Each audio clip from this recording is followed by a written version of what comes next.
Olá, você que me segue no Rodrigo Silva Arqueologia. Nós estamos aqui de volta para o nosso bate-papo semanal sobre Bíblia, teologia, religião, arqueologia. E hoje eu quero falar um pouco sobre arqueologia com vocês, porque teve um achado aí inédito. Na verdade, tem uns 20 dias que ele foi divulgado. Ele não é tão inédito assim, mas foi divulgado há uns 20 e poucos dias. E muita gente me perguntou. Seria sobre o suposto lugar da Arca de Noé, que estaria sendo descoberto num tablete com inscrição cuneiforme, traduzido por um especialista do Museu Britânico de Londres. Será isso verdade? Eu recebi de alguns amigos aí a pergunta. Assim que saiu a publicação, saiu na UOL, se não me engano, saiu também em outros sites aí. Então, nós vamos estudar um pouquinho sobre isso. Hoje eu sei que a concorrência está brava, porque a Laura me falou que está tendo debate político, né, nos canais aí. Então, mas eu vou dar uma sugestão. Depois você assiste o debate político, os cortes lá, vamos falar um pouquinho da Bíblia Sagrada aqui. Que tal? Não é isso? Quero cumprimentar já o pessoal que está com a gente. Vamos lá, já tem muita gente entrando aí, e esse é aquele momento que você vai mandar uma mensagem lá no grupo do WhatsApp da família. Gente, segura um pouquinho o debate aí, depois vocês assistem. Vamos ouvir um pouquinho sobre a Bíblia Sagrada. Será que descobriram realmente o lugar, o mapa de onde estaria a Arca da Aliança? Então, vou contar para vocês de primeira mão, porque esses sites da internet, não que eu estou desmerecendo o trabalho deles, mas fizeram uma nota curta. Então, eu quero explicar com mais detalhes em que consiste isso, como é que foi toda essa situação e o que, de fato, esse mapa da Babilônia que foi publicado agora está nos dizendo. Será que nós temos, finalmente, o mapa da Arca de Noé? Uau, vamos ver. Você consegue colocar algumas pessoas aí para completar, meu bem? Então, vamos lá. Quero começar. Vamos ver, gente de Minas Gerais aí, gente de outros lugares. Angola, já começamos com presença internacional. Martinho Samonga, boa noite, Martinho. Em Angola deve ser quase de dia, né? Quem mais? Marta Lomes, de Contagem, Minas Gerais. Olá, Rodrigo e Laura. Marta, tá mandando um abraço para você também, meu bem. Obrigado, Marta, que Deus te abençoe. Quem mais? RX Consórcios, bons negócios. Jacira Argolo, Salvador, Bahia. Acabei fazendo um merchan do RX Consórcios. Vamos lá. Biel Freitas, de Bragança Paulista. Obrigado, Biel, também. Quem mais? Bruno, abraço do Distrito Federal. E aí, Bruno? Brasília, eu sei que está pegando fogo esses dias também, não é isso? Deus abençoe você aí. Tamires Françoeli, de Bargat, de Bargat, na França. Muito bem. Eu espero ter pronunciado correto o seu nome, viu, Tamires? Que Deus abençoe você. Vamos lá. Quem mais? Maria de Fátima, de São Paulo. São Paulo, então já temos aqui Angola, já temos França, Chile, a Suzy Oliveira do Chile. Muito bem, Suzy. Gabriel Rocha Lodi, do NASP. Aqui, Gabriel, aqui pertinho da gente, ó, Gabriel. Nem sei se eu falo boa noite ou como é que você tá, tudo bem? Aqui de pertinho. Obrigado, Gabriel, pelo apoio aí, pela presença. Quem mais? Valdemir Oliveira, aqui de São Luís do Maranhão. Gente, como é legal esse negócio da internet quando bem aproveitada, né? Por exemplo, a gente já está aqui, 3 minutos de fala, já estamos com quase 700 pessoas ligadas. Imagine a dificuldade que seria colocar 700 pessoas num auditório. Já passou de 700 e vai chegando cada vez mais. Eu não acho que a internet deva ser um substituto da relação pessoal. Isso é muito perigoso. Por outro lado, a gente pode usá-la para o bem de maneira conscienciosa, sábia, para honra e glória de Deus. Eu fico feliz com as pessoas que estão conosco aqui. Zara Gentil, boa noite. Sou aluna do Bíblia Comentada e amo todo o conteúdo. Sou de Manaus. Obrigado, Zara. Muito obrigado mesmo, viu? Zara, em hebraico, significa semente. Então, que você possa ser uma semente aí para outros alunos virem também. Quem mais? Ariana Tavares, de Belo Horizonte. Beijos para Laura, doutor Rodrigo. Gosto muito dela. Ariana, meu bem, mandou um beijo para você aqui também. Jaqueline Maxwell. Olá, Fredericksburg, Virgínia. Muito obrigado. Amo seus cursos, tudo de maravilhoso. Obrigado, Jaqueline. Que Deus te abençoe aí na Virgínia, Estados Unidos da América. Ed Carlos, da Irlanda. Hoje nós estamos batendo o recorde aqui de outros países. Angola, França, Estados Unidos, Chile. Nem sei se estou falando todos aqui. Agora Irlanda também. Que Deus abençoe você, Ed Carlos. Vai valer a pena, viu? Eu sei que esses que estão do outro lado do mundo Tem o problema do fuso horário, mas eu prometo fazer valer a pena esses momentos aqui. Mais uns 2 ou 3 aí que eu quero falar de novidades. Eu ia fazer essa pergunta, você que também do Japão. A Laura ia perguntar se tinha alguém no Japão. E tem aqui, ó, Keiko Suiteni, Keiko Nelly, de bom dia do Japão. Bom dia, meu amigo. É bom dia mesmo. O Japão é bom dia. Lá você está com o quê? 12 horas a mais, né? Que o Japão dá, se eu não me engano. É isso mesmo. Se eu estiver errado, me corrija aí. Renata Maia, de Paris, da França. Ótimo. E do Brasil? Será que só tem gente do exterior aqui? Eu quero ver os brasileiros também, ó. De Arlisson Souza, de Manaus. Ótimo. E gente de longe, viu? Daniel Bittencourt, de Porto Alegre. Olha, Manaus e Porto Alegre. Olha a distância das pessoas que nós estamos reunindo em plena segunda-feira para falar da palavra de Deus. Realengo, no Rio de Janeiro, Fernando Ferreira. Muito bem. 3 agora para terminar, meu bem. Vamos lá. Mais 3. Vamos falar. Alan, de BH. Alan Lopes. Rogério Obrigado, Alan. Rogério Prado, de Vitória da Conquista, na Bahia. E o último, Nelson Oliveira. Sou do Espírito Santo e gosto muito de suas explicações. Deus te abençoe. Obrigado, Nelson. E que nas suas orações você peça a Deus para me dar humildade acima de tudo, unção do Espírito e forças para pregar o Evangelho aonde quer que eu for, tá certo? E vocês também, cada um aí multiplicando os conhecimentos. Na verdade, eu já despedi, mas eu queria perguntar quem aqui que está assistindo que já veio ao Museu de Arqueologia do UNASP? Já vi que tem mais gente dos Estados Unidos aqui que apareceu Inês. Quem já veio ao Museu de Arqueologia, o MAB? Quem já visitou o MAB?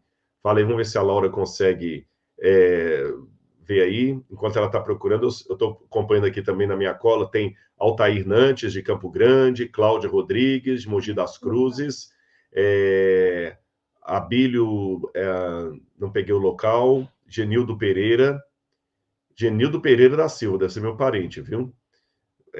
Aqui, olha, o Anderson Martins já veio, Inês Milka Rodrigues também, Sandra Mota também, que legal. Olha, você que ainda não veio, tá aqui o convite para vir conhecer o MAB. Depois você pode entrar no perfil do Instagram lá, mab.unasp.edu.br, o Isaías, e faça como o Isaías, venha pessoalmente aqui. Se você é aluno do Bíblia Comentada, você vai ver o seu nome num painel ali de agradecimento. Por que eu perguntei quem já veio ao museu? Você sabia que nós temos aqui uma coleção única no Brasil? E nós temos vários tabletes com inscrição cuneiforme. O que é isso? Infelizmente, eu esqueci de pegar um para servir de amostra para vocês, mas eu vou mostrar as fotos daqui a pouquinho. Nos tempos mais antigos, eles escreviam em tabuinhas, a gente chama de tablete ou tabuinhas de argila. Enquanto a tabuinha estava ainda mole, não muito mole, com uma consistência assim como uma massinha, eles faziam pequenas cunhas ali, escrevendo em sumeriano, em ugarítico, em acadiano, nas línguas antigas ali da Mesopotâmia. E, então, essas escritas foram as primeiras escritas da humanidade, eram escrita silábica. Quando a tabuinha secava, ficava a escrita ali. E hoje, graças ao achado arqueológico de milhares dessas tabuletas ou tabuinhas cuneiformes, a gente consegue ter uma ideia do que a humanidade contava de história lá no começo da criação. E o mais curioso, eu já vou só dar uma palhinha aqui de algo que não está necessariamente na palestra de hoje. Você sabe que quando você pega a história da civilização, qualquer historiador, ou pelo menos a maior parte, a maioria absoluta dos historiadores, vão dizer que a civilização humana começou na Suméria, ali entre o rio Tigre e o rio Eufrates. Deixa eu só ligar um pouquinho o ar aqui, não sei se fizer muito barulho, eu desligo. Vou contar para vocês um segredo aqui, viu? Olha o que eu tenho aqui na mesa. Não é que eu estou jogando tênis, não. De vez em quando tem uns pernilongos grandes, para quem mora no interior sabe como é que é, e a gente diverte terapeuticamente fazendo isso aqui. Eu já matei vários aqui. Tem gente perguntando se tem como ir com uma excursão no museu. No museu tem. Você pode entrar lá no perfil e abrir lá, que tem, inclusive, como se um formulário para você trazer a sua igreja, a sua escola, ou quem sabe amigos que você reúne, sim. Teve um dia aqui que nós recebemos 4 ônibus de uma só igreja. Acho que foi a igreja do Evangelho Quadrangular, se eu não me engano. 4 ônibus. Então, sim, o museu recebe. Só tem que agendar, porque, para a glória de Deus, estamos recebendo uma média de 10 mil visitantes mês. Então, você não pode vir sem fazer o seu agendamento ali, porque corre o risco de chegar e o museu está fechado para você, ou cheio, você não pode entrar. Bom, mas eu estava falando, então, dessas tabuinhas cuneiformes, e eu estava dizendo que os historiadores, a maioria absoluta deles, vai dizer que a civilização começou na região da Suméria, entre o rio Tigre e Eufrates, onde hoje seria também chamado, no passado seria chamado também de Mesopotâmia, terra entre rios. Eu vou mostrar o mapa daqui a pouquinho disso. Foi ali nessa região da Mesopotâmia que foram inventadas a escrita, a agricultura, a cerâmica, a política, as cidades com muros, as primeiras cidades com muros foram criadas ali, a matemática foi, pelo menos, desenvolvida ali, porque tem uma dúvida se a matemática foi realmente inventada ou descoberta. Isso é uma coisa interessante, viu? A matemática foi inventada ou descoberta? Ela é uma linguagem que expressa uma realidade que foi apenas verificada ou foi uma invenção humana? Isso é uma discussão muito interessante. Então, nessa região, foram escritos os primeiros documentos da humanidade. Foi ali que eles foram escritos. Eu sei que muita gente vai falar, mas e a China e a Índia? Eles não são mais antigos em termos de produzir escrita do que os sumerianos, ou sumérios. E quando você vê os primeiros tabletes cuneiformes que foram escritos pelo menos 1.800 anos antes de Moisés começar a escrever a primeira letra do Gênesis, esses textos contam uma história muito parecida com a história do Gênesis. Eles falam que os que estavam ali eram descendentes daqueles que sobreviveram ao grande dilúvio que cobriu toda a terra. Olha que interessante. E que a arca do dilúvio pousou na região de Uratu, nós vamos falar dessa região daqui a pouco, e eles saíram para povoar a terra. E esses que sobreviveram ao dilúvio, por sua vez, eram descendentes daqueles que vieram da região de Edenu. O que é Edenu?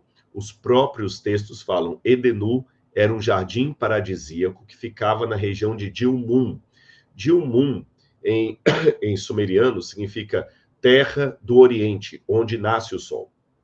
Agora, olha que interessante. Eles viviam numa terra do Oriente, onde nasce o sol, por isso chamava-se terra de Dilmun, e nessa terra tinha um paraíso chamado, um jardim paradisíaco chamado Edenu. É curioso que Gênesis capítulo 2, versículo 8 diz assim: E o Senhor Deus plantou um jardim no Éden, Edenu, na direção do Oriente, e pôs nele o homem que havia formado. Então, as histórias que nós encontramos do dilúvio, da Torre de Babel, do primeiro fratricídio do mundo, do jardim perdido, essas histórias já existiam antes da Bíblia. Agora, uma pergunta que eu sei que muita gente vai fazer é o seguinte: então a Bíblia plagiou essas histórias? A resposta é não. Mas eu não vou dar a resposta hoje, o porquê disso. Isso vai ficar para uma outra aula. Por que que eu reconheço que essas histórias são anteriores à Bíblia, mas a Bíblia não as plagiou? Isso será tema de uma outra oportunidade. Hoje eu quero falar mais sobre esse achado de um documento babilônico, um mapa, na verdade, que ele teria sido traduzido agora e descobriram nele a localização da Arca de Noé. Vamos por etapas e você vai entender. Vamos lá. Deixa eu ver aqui, deixa eu só passar aqui. Eu esqueci que eu troquei aqui. Pode colocar o slide, por favor, meu bem? Você vai conhecer agora o slide. Esse aí, tem como colocar em tela cheia, não? Uhum. Laura vai tentar colocar aqui em tela cheia.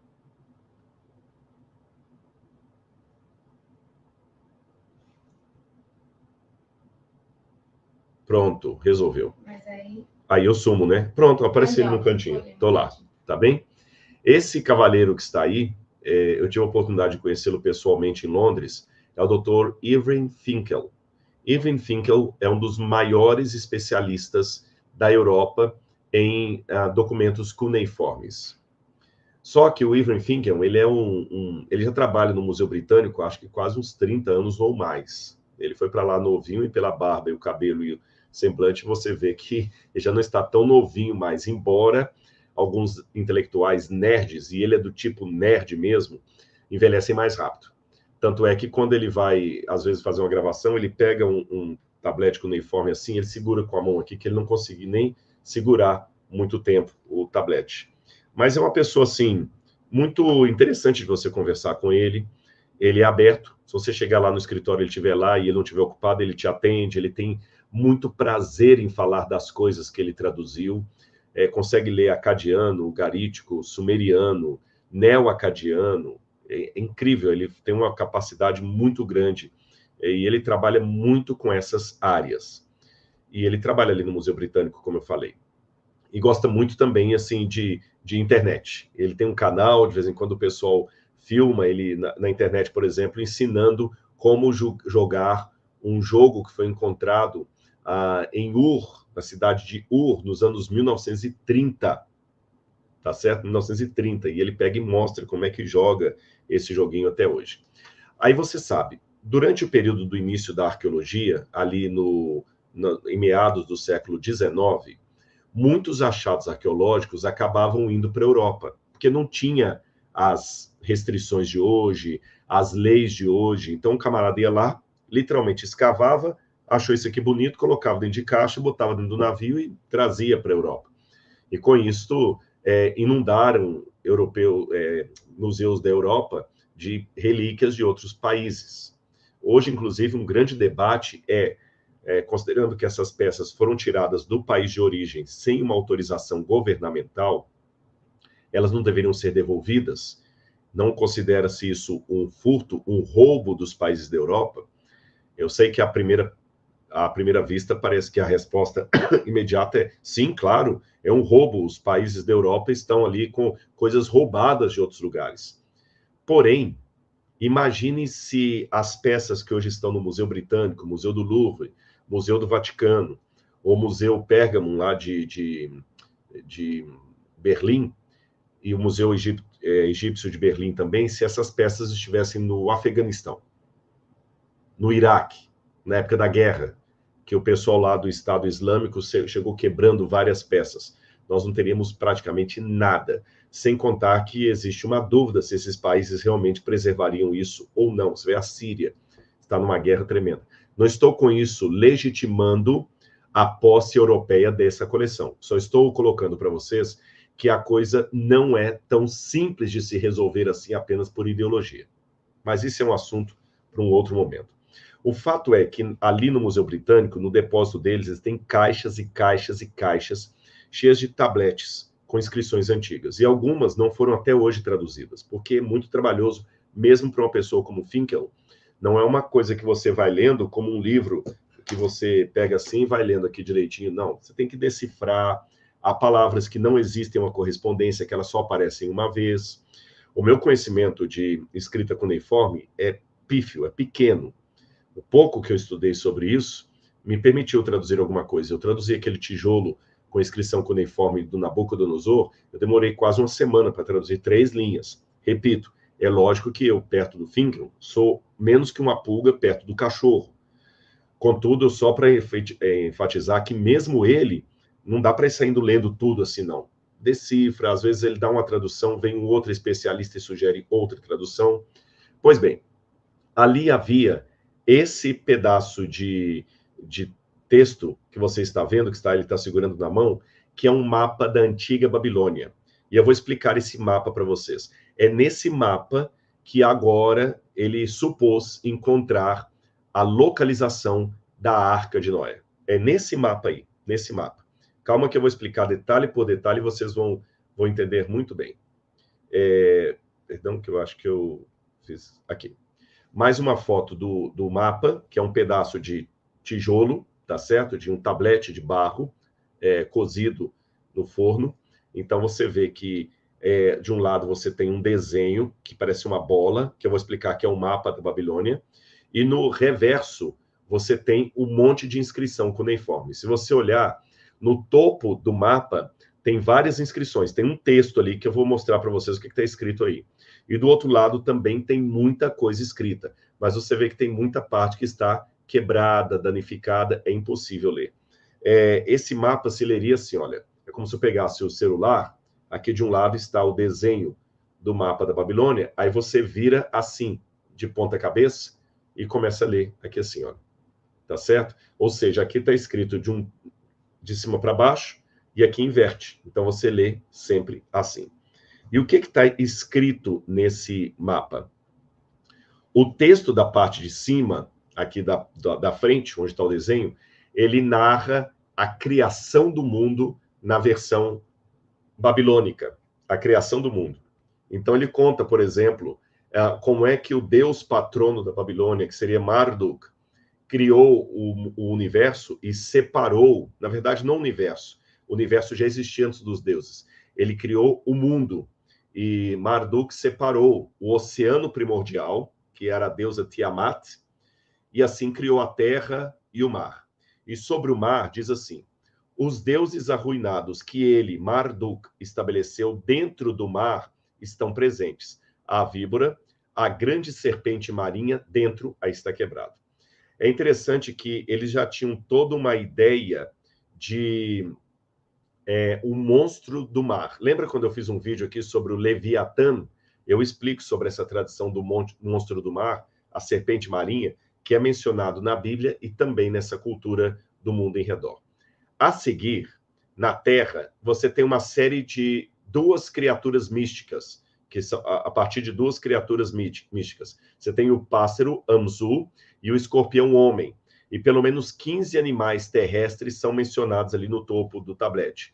Bestas que Marduk criou no topo do mar inquieto, ou seja, na terra, visualizada como uma espécie de jangada gigante flutuando sobre o mar.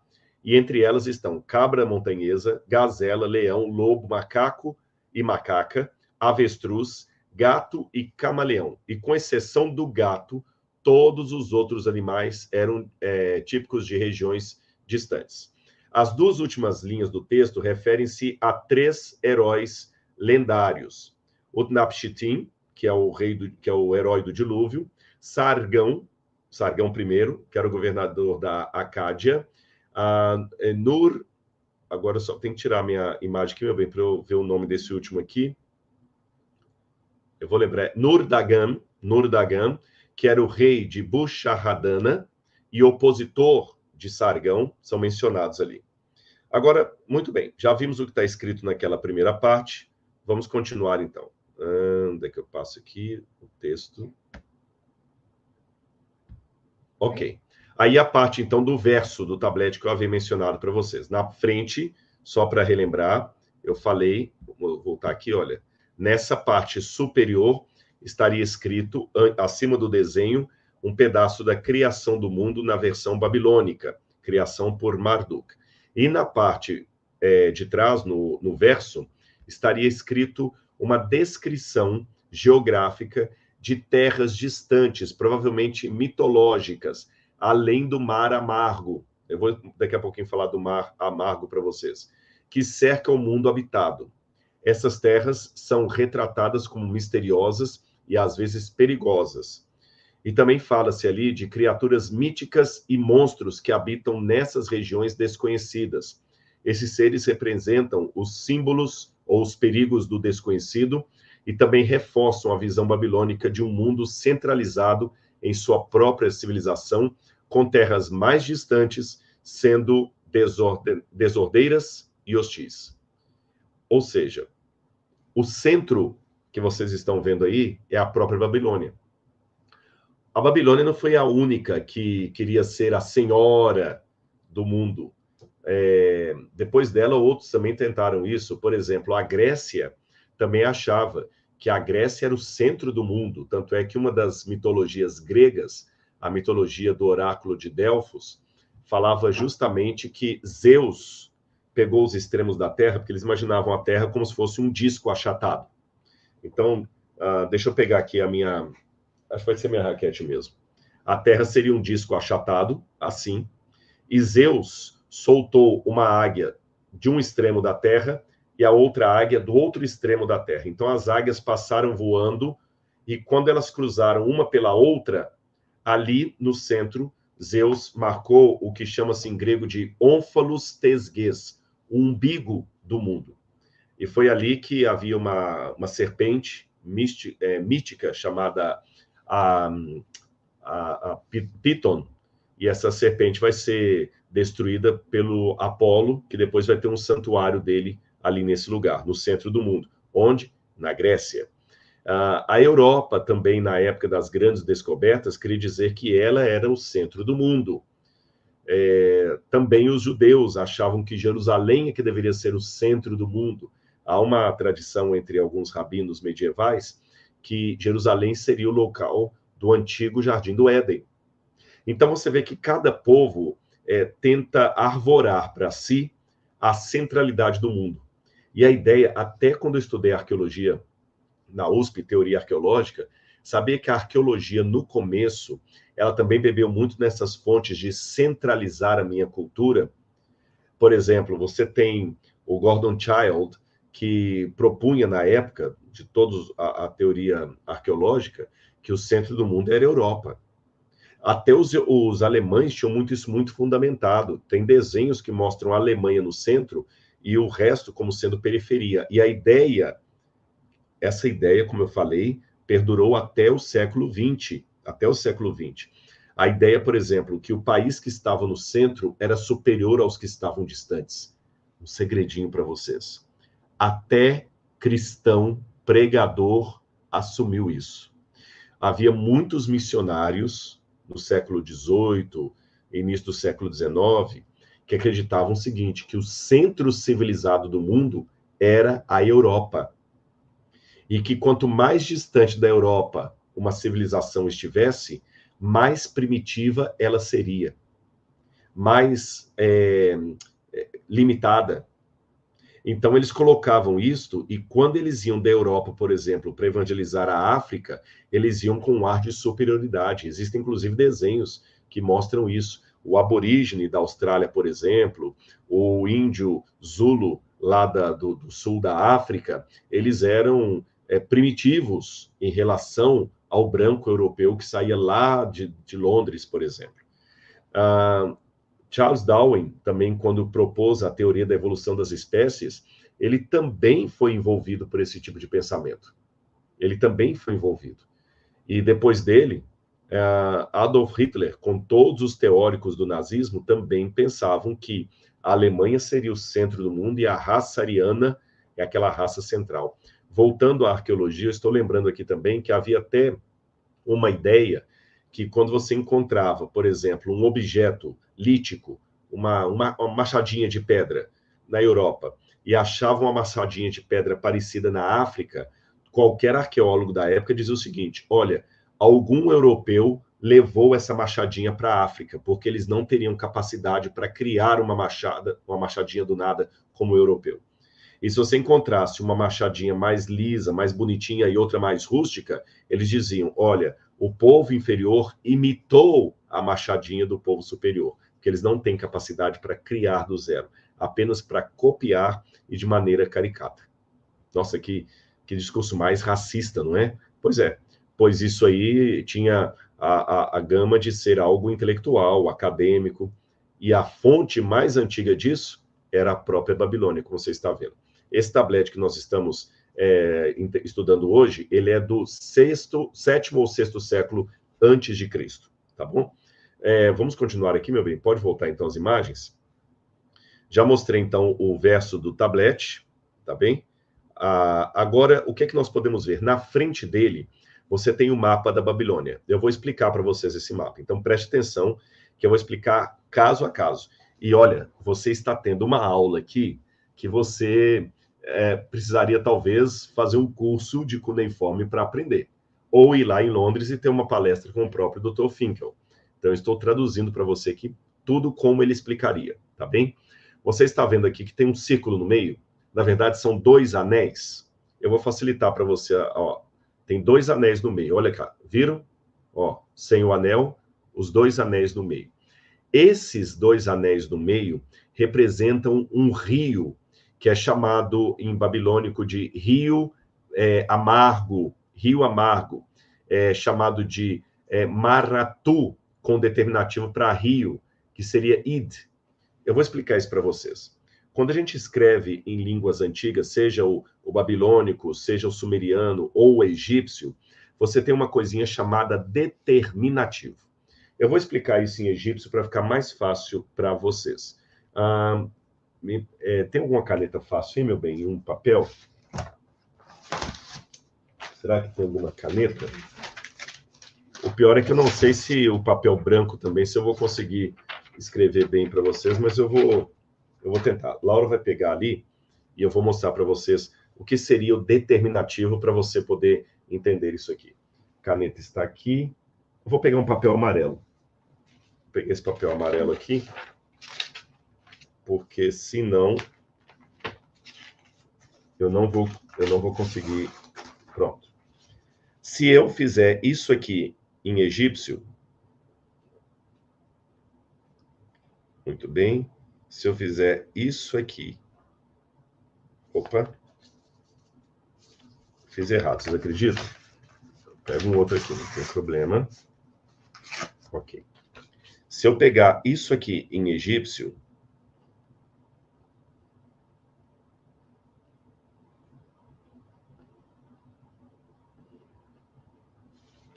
vamos ver se eu vou conseguir mostrar para vocês. Estão vendo aqui, olha? Aqui eu escrevi a palavra sesh, que significa papiro em egípcio, ou o material no qual você escreve, sesh. Mas, se eu quero falar daquele que escreve, aí o que eu vou ter que fazer? Eu vou ter que fazer aqui um determinativo. Eu coloco aqui na frente um homenzinho sentado. Vocês estão vendo? Aí aqui eu sei que eu não estou falando do papiro, mas do escriba. Por quê? Eu coloquei o desenho aqui, que é o determinativo. O desenho, então, é algo que me dá a ideia do que eu estou falando com aquela palavra. Esse é o determinativo. Pois bem, se você escreve em babilônico a palavra maratu, maratu significa amargo. Ele vem justamente do verbo mararu, que é amargar, ou ser amargo. Então, maratu é amargo. Mas quando você coloca o id junto, vira rio amargo. Então, aqui você está vendo em destaque, no desenho, escrito em branco aí, está escrito justamente id maratum, que é o nome, o rio amargo. Ele está escrito 3 vezes. Então, a gente sabe que você tem ali um mundo civilizado, como se fosse um disco, um mundo civilizado, como se fosse um disco, e em volta dele um rio amargo. Alguns especialistas em babilônico traduzem por mar amargo, ou oceano, ou pelo menos admitem a tradução de rio, mas dão a ideia de ser um oceano caótico. Agora, o que estaria dentro desse círculo? Nada mais, nada menos do que a região da Mesopotâmia. Vocês estão vendo aí o mapa da Mesopotâmia, onde hoje seria o Iraque. Você vê que tem 2 rios aí, o Tigre e o Eufrates. Inclusive, o Eufrates sai do Iraque e pega a Síria também. Mais ao norte você teria o Irã. Entre esses 2 rios, Tigre e Eufrates, nasceu a civilização moderna. E até é curioso notar que Tigre e Eufrates são os nomes de 2 dos 4 rios que aparecem no relato do Gênesis em relação ao Jardim do Éden. Mas disso eu já expliquei num outro vídeo. Então, dentro desse círculo estaria a parte civilizada do mundo. E qual seria essa parte civilizada? A Babilônia. Vocês estão vendo aí um desenho, a gente colocou em destaque. Você tem aqui, lógico, eu já coloquei traduzido, onde está escrito Babilônia, é Babilônia, mas embaixo está escrito o nome de Babilônia em escrita cuneiforme. E este outro braço mais escuro que passa seria o rio Eufrates. Se você voltar aqui, olha, você tem o rio Eufrates e o rio Tigre. Percebem aí no mapa? Pois bem, o rio Eufrates passava dentro da cidade da Babilônia. Por isso que no desenho, a Babilônia está justamente no centro ali. Então você tem a cidade com o rio Eufrates passando dentro dela. É exatamente essa a geografia da Babilônia. Olha aqui um desenho do mapa da Babilônia. Vocês estão vendo aí o mapa. A Babilônia parece realmente um retângulo, um pouco torto, mas é um retângulo. E o rio Eufrates passando no meio dela. Vou mostrar um desenho artístico para facilitar mais a compreensão de vocês. Olha aqui, a Babilônia, linda, enorme, e no meio dela passando o rio Eufrates.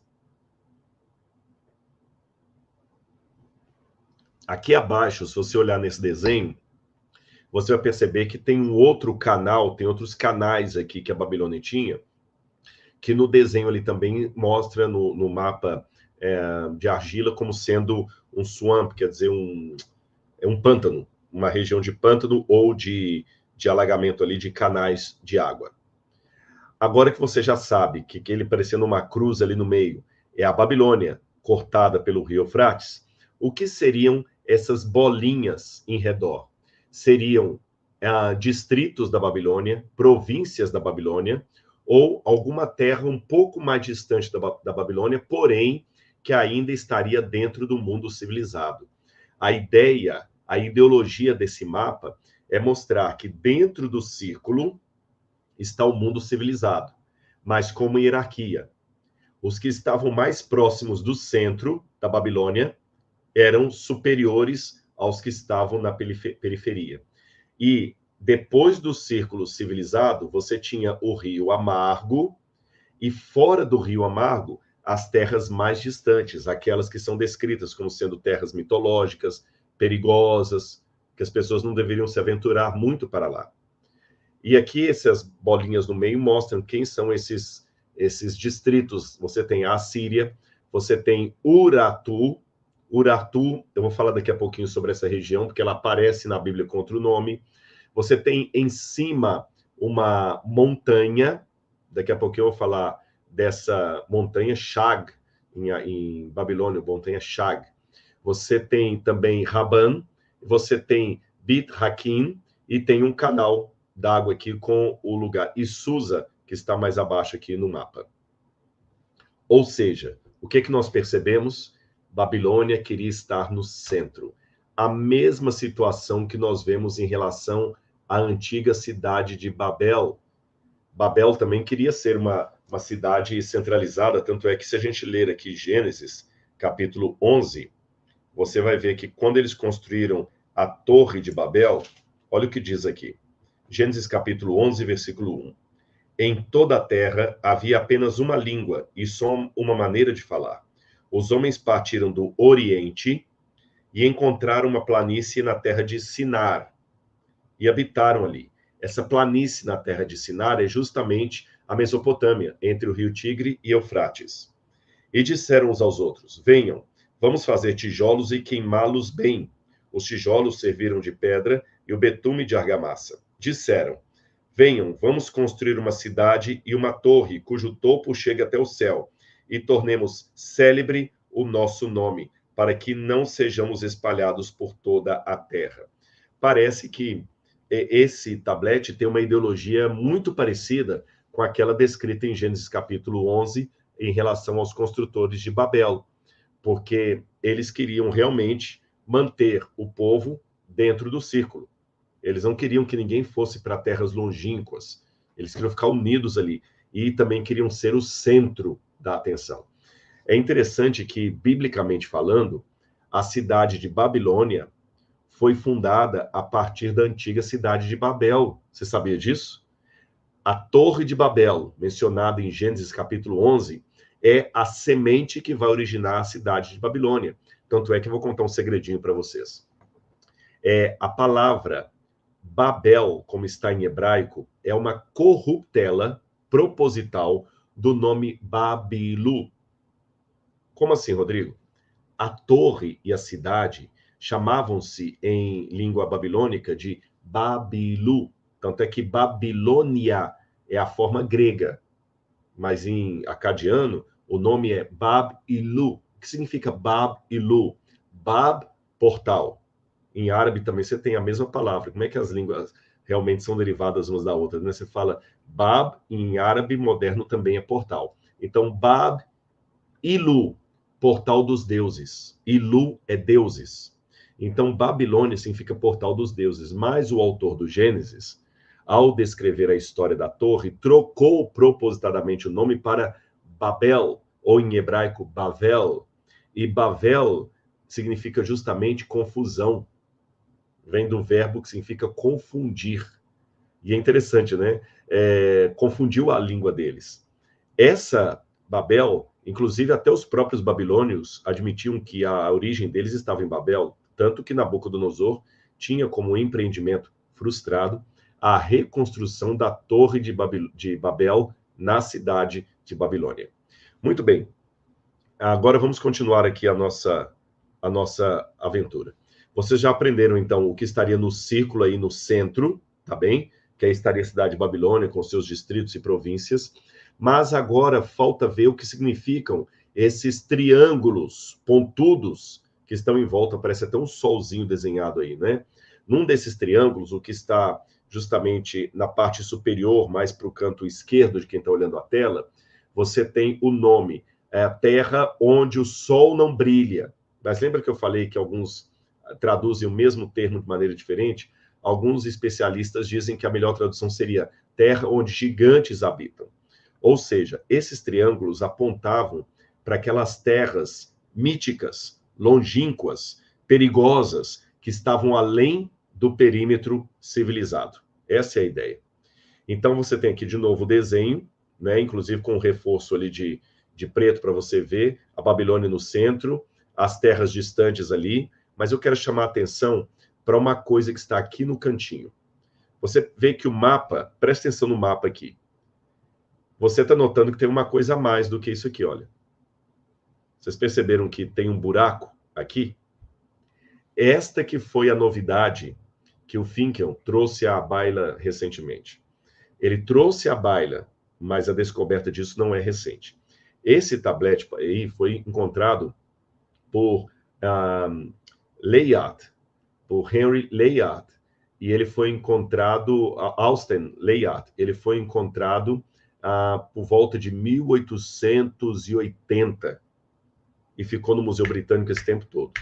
O Finkel ajudou a traduzir e tudo mais, mas no exemplar que estava exposto ali no Museu Britânico, estava faltando um pedaço. Vocês estão vendo um buraco aí em cima? Percebem? Olha aqui, ó. Opa, vou mostrar aqui, olha. Tá vendo aqui, olha, tem um círculo. Ó, vou mostrar de novo. Aqui ele está completo. Presta atenção no desenho. Ele está completo.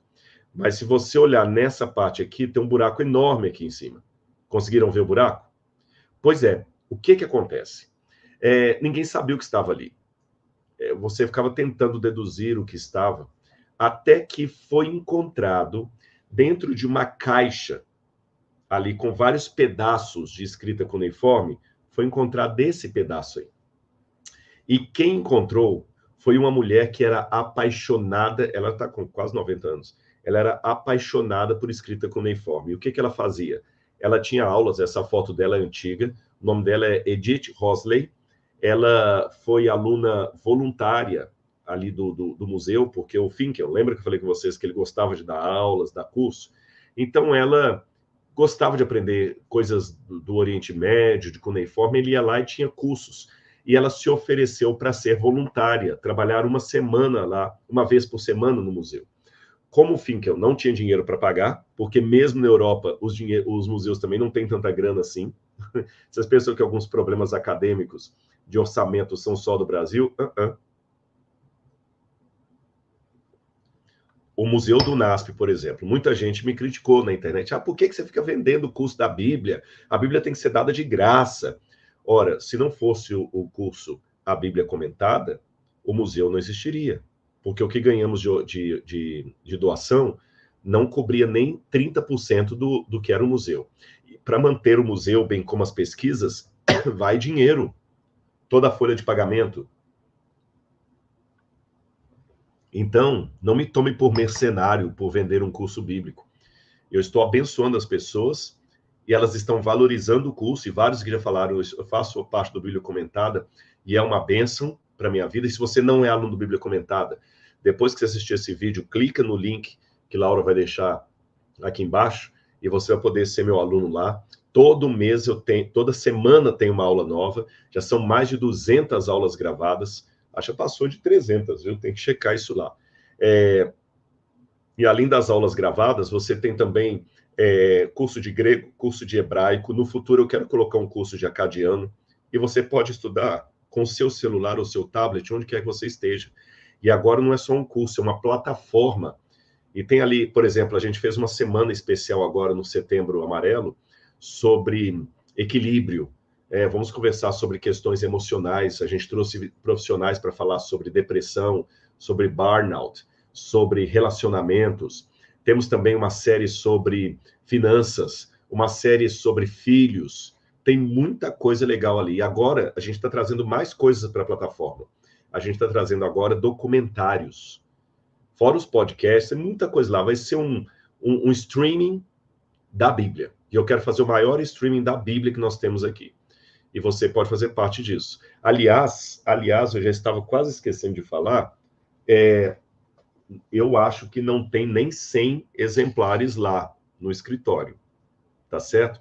Sobraram, acho que uns quase 100 exemplares do devocional Descobertas da Fé.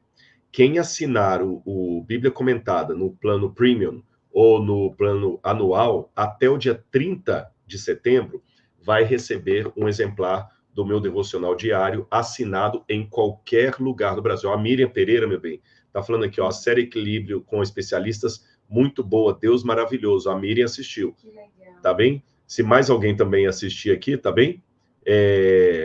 Vitor Sá, só não esquece meu salve, por favor. Não esqueça, Vitor. E você é aluno do Bíblia Comentada? Se não, faça parte desse time também.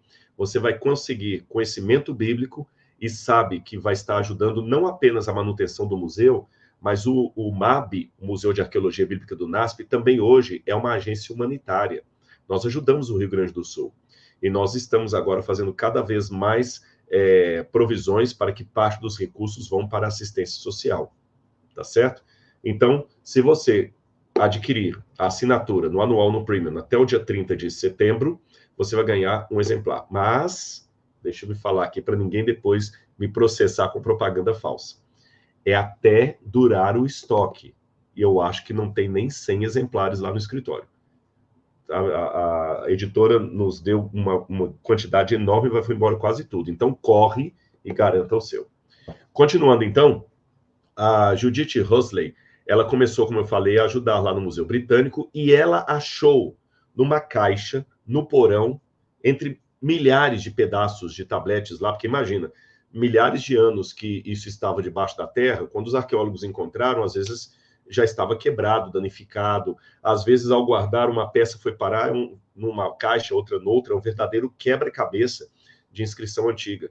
E às vezes até na escavação você danifica a peça. Eu agora em Israel estava escavando em julho e eu achei um jarro que estava inteirinho, mas na hora que eu bati a marreta, ele quebrou no meio. Até tem um vídeo sobre isso aí. Então ela achou aquele fragmento e mostrou para o professor Finkel. E quando eles chegaram, olhando primeiro em livros, o fragmento parecia. E quando ele chegou lá, porque ele tem essa autoridade, né, ele trabalha no Museu Britânico, ele percebeu que aquele fragmento se encaixava no buraco assim, exato. Tá vendo a marca aí de amarelo? Encaixava assim, como se fosse uma peça de Lego mesmo. Eles vibraram, eles pularam. Pode parecer uma coisa pequena, mas ajudou um pouco numa parte faltante da inscrição. E aí, nesse triângulo, estava escrito grande parede. Mas qual o sentido disso de grande parede? Aí você vê que tem os triângulos. Para ajudar você a entender, lembrando os que estão chegando agora, depois você assista o resto da live para você entender as explicações. No meio desse círculo está a cidade da Babilônia, o rio Eufrates e as civilizações. Fora desse círculo, que seria o rio amargo, estariam terras distantes, nocivas e perigosas. E você deve ler esse mapa em sentido anti-horário. Então, tem o 4, o 5 e o 6. Agora, entre o triângulo 4 e o 5, tem uma coisa aqui que me chamou a atenção. Não só minha, mas do Finkel também. É que você tem escrito em escrita cuneiforme a palavra Urartu. Sabe o que é Urartu? Eu vou ler em hebraico, eu vou ler em português para vocês o nome, como está em hebraico. Eu até estou com a Bíblia em hebraico aqui também, mas a pronúncia é a mesma, então não preciso de ler em hebraico. Vou ler em português. Olha o que diz aqui em Gênesis, quando vai falar da Arca de Noé. Gênesis capítulo 8. Gênesis capítulo 8, versículo 5, diz assim. Versículo 4. No dia 17 do 7º mês, a arca de Noé, repousou sobre as montanhas de Ararate. Aqui na Bíblia em hebraico, tenho aqui a versão da Stuttgartensia, também tem a palavra Ararate. Essa palavra Ararate, em babilônico ou em acadiano, seria Urartu. É a mesma palavra. É a mesma palavra. Então, aqui está apontando a região de Urartu. Só para você entender.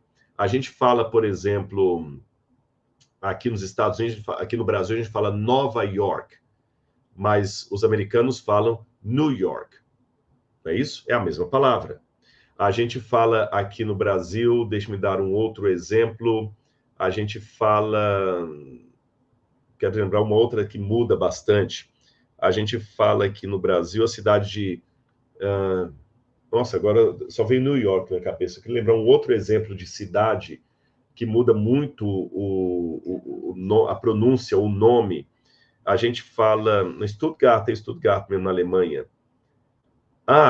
Milão. Lembrei, na Itália. A gente fala, eu fui à Itália e conheci a cidade de Milão. Mas os italianos chamam Milano. Milano. Então, assim como Milano é Milão para a gente, assim como New York é Nova York para a gente, Urartu, para os babilônios, era Ararat para os hebreus. Agora, a dúvida que tem, vocês estão vendo uma setinha pontilhada aí, é se Urartu estaria ali dentro do perímetro ou se ali estaria apenas apontando a direção de Urartu. De qualquer maneira, seria o lugar onde pousou a arca de Noé. E os babilônios também tinham uma história parecida da arca. Então aqui você tem um desenho mais ou menos do mapa, que eu já expliquei para vocês. E aqui você tem as várias partes aí que estão dentro do círculo com a lista do que está. Então vou falar de alguns deles para vocês. Os números 14, 15, 16 e 17 é o rio Amargo. O número 1 que está ali é a montanha, que pode ser, aquela hora eu falei sag pode ser cabeça ou montanha em sumeriano. Em acadiano seria sadu, que seria montanha, uma montanha. O 13 é justamente a cidade da Babilônia. O 13 seria a cidade da Babilônia. O 9 seria um canal d'água. O 7 seria o pântano. O 10 seria a cidade de Bit Yakim, que seria uma cidade, uma região. E o 22, isso aqui que eu quero chamar a atenção, nós não temos descrição, mas parece apontar para um lugar distante. E tanto o número 19 quanto o 21 como o 22 falam de regiões chamadas Nagu. Nagu é região em acadiano, tá bom? Então, eles estão apontando para regiões distantes. Agora, do outro lado do tablete, tem uma palavrinha que chamou a atenção do Finkel. A palavra parshiktu. Parshiktu pode significar duas coisas em babilônio. Parshiktu pode ser uma medida de capacidade, como a gente tem litro, você tem parshiktu. E pode ser também o nome de um local. E ali no tablete está escrito assim: no quarto Nagu, lembra que eu falei que Nagu é a região? Ali no verso fala de 8 regiões. Nem todas estão legíveis. 8 regiões. E na quarta região, na quarto Nagu, são encontrados objetos de dimensões notáveis. São grossos como uma medida de parshiktum, 20 léguas. Então dá a entender que se você andasse 20 léguas do rio para frente, saindo ali da parte central, você encontraria a região de Parshiktum, ou Parshiktu. E aí o Finkel lembrou que ele tinha traduzido um outro tablete, esse que está na mão dele aí, que conta a história do dilúvio. Só que enquanto na Bíblia, o herói do dilúvio, que vence as águas do dilúvio e salva sua família, chama-se Noé, nessa versão babilônica, o herói do dilúvio chama-se Atrahasis. E enquanto na Bíblia é o Senhor que anuncia para Noé que haveria de acontecer um dilúvio na terra, no mito babilônico é o deus Enki, o deus das águas, que avisa a Atrahasis. E aí tem uma parte que foi traduzida assim. O deus Enki fala com Atrahasis que ele deveria construir um barco. E Enki dá para ele a planta de como deveria ser esse barco. Exatamente como tem no livro do Gênesis, onde o Senhor Deus chama Noé e fala com Noé que iria trazer um dilúvio sobre a terra, e Noé deveria também construir uma arca, um barco. Então, aqui nesse pedaço de tablete está assim: o barco que você construirá, é o deus Enki falando para Atrahasis, eu o desenharei para você, um plano circular. Isso é interessante porque Finkel descobriu que na versão babilônica, a arca era redonda. Na versão bíblica, a arca de Noé é um retângulo. É um retângulo, não é um barco igual o desenho do Zé Colmeia, não, tá? É um retângulo, é como se fosse um tijolo. Na Bíblia, a arca de Noé ela tem o formato de um tijolo. Na versão babilônica, ela tem o formato de um círculo, um plano circular. Então diz, o seu comprimento e largura devem ser iguais. A sua base deve ser um icto, o seu casco, paredes, literalmente, deveria ser um nindano de altura. Aí está quebrado. Eu coloquei 30 costelas que têm um parshiktu, vaso, de espessura, 10 nidano de comprimento. Então, dá a entender que aquele círculo deveria ser como um cesto. Então, havia ali 30 hastes, como se fosse, sabe um cesto mesmo de vime que o pessoal é feito? Ele coloca primeiro as hastes, depois vai costurando aqui por dentro para fazer todo o tracejado. Não é assim que um cesto de vime é construído, um cesto de palha? Então, você tem aquela base. Essa seria a base da arca. Então, Finkel pensa que essa palavra, parshiktu, que originalmente seria uma medida, ou pode ser um local, seria um termo técnico para descrever a arca. E por isso ele deduziu que a menção de parshiktu ali no outro tablete com o mapa seria uma referência da Babilônia, onde estaria a arca. Só que aqui é bom a gente explicar o seguinte: essa é a ideia do Finkel. Por mais que ele seja famoso, por mais que ele seja um acadêmico respeitável, nem todos concordam com ele. Até quando um amigo meu, o Winston, mandou para mim lá dos Estados Unidos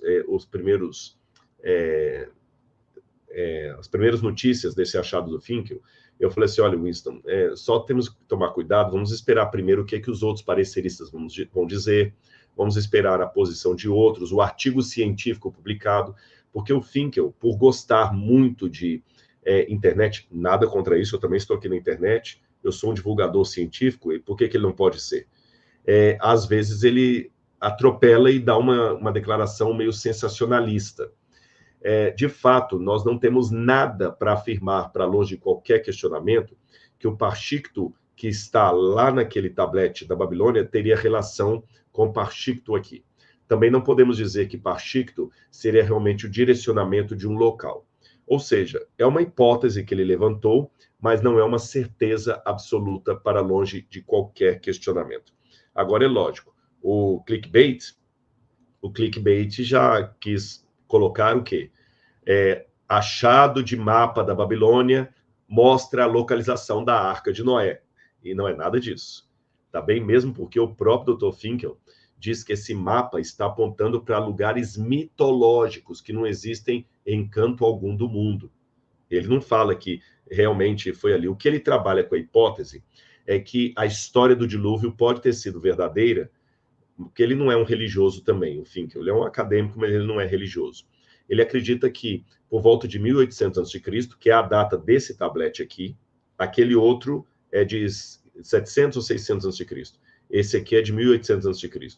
Então ele fala que a arca foi construída ali na região da Suméria por causa de uma grande inundação, e que houve realmente uma inundação, um dilúvio localizado ali, e que essa arca foi construída e a pessoa salvou, e depois houve uma dimensão assim extraordinária de ter outras versões da arca, inclusive a versão bíblica.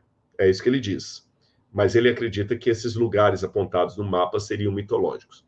Apenas para vocês não ficarem muito no ar, eu vou dizer apenas um único argumento Eu teria mais de 20. Eu vou dar apenas um argumento para afirmar que o dilúvio é universal, é histórico e que a Bíblia não plagiou esses mitos. É que a mesma história do dilúvio, ela é encontrada não só em tabletes cuneiformes da Mesopotâmia, ela é encontrada em pelo menos 300 outras culturas ao redor do mundo, bem distantes da Mesopotâmia, inclusive a cultura asteca aqui das Américas. Então, nós temos isso na cultura nagô da África, na cultura dos astecas, na China. Você tem a questão dos caracteres,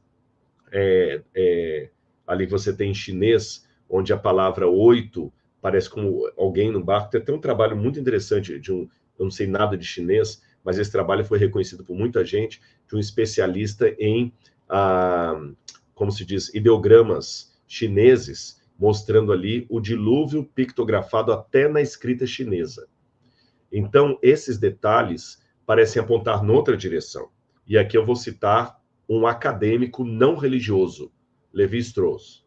Levi Strauss, antes de morrer, ele era ateu ou agnóstico, não tinha nenhuma relação com o texto bíblico, e ele mesmo admitiu com muita, assim,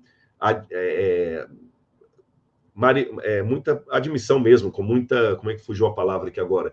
Ele admitiu com muito entusiasmo e até um ar assim de mistério, como é que o núcleo central da história bíblica é encontrada não apenas, perdão, vou corrigir o português. O núcleo central da história bíblica é encontrado não apenas na região do Oriente Médio, mas em vários outros povos ao redor do mundo. E Levi Strauss, que não acreditava na história bíblica, ficou perplexo, essa palavra que eu queria usar, ele ficou com muita perplexidade ao admitir isso. E aí eu pego a fala dele e digo, é mais óbvio pensar que essa história foi realmente extraordinária e universal. Tão universal que deixou a sua marca ali, a sua digital, em várias culturas ao redor do mundo. Não apenas na cultura do Oriente Médio. Então, a Bíblia, na verdade, não está plagiando cultura nenhuma. Ela está apenas contando uma história que outros povos também conheceram. A diferença é que o autor bíblico era inspirado, os outros não. Esta é, então, a aula que eu queria dar para vocês para explicar esse mistério do que foi agora colocado aí nos jornais sobre a localização da arca, onde é que estaria a arca, tá bem? Espero ter ajudado. Muito obrigado pelo carinho de vocês. Uma boa noite. Vamos orar muito pelo nosso país. Vamos orar lá pelo que está acontecendo no Oriente Médio. Agora a situação está ficando tensa entre Israel e Líbano. Vamos orar por isso. E vamos orar também pelas eleições no nosso país. Devemos votar com consciência, com cidadania, com civilidade, tá certo? E pedir a Deus que nos oriente na hora ali de apertar a urna.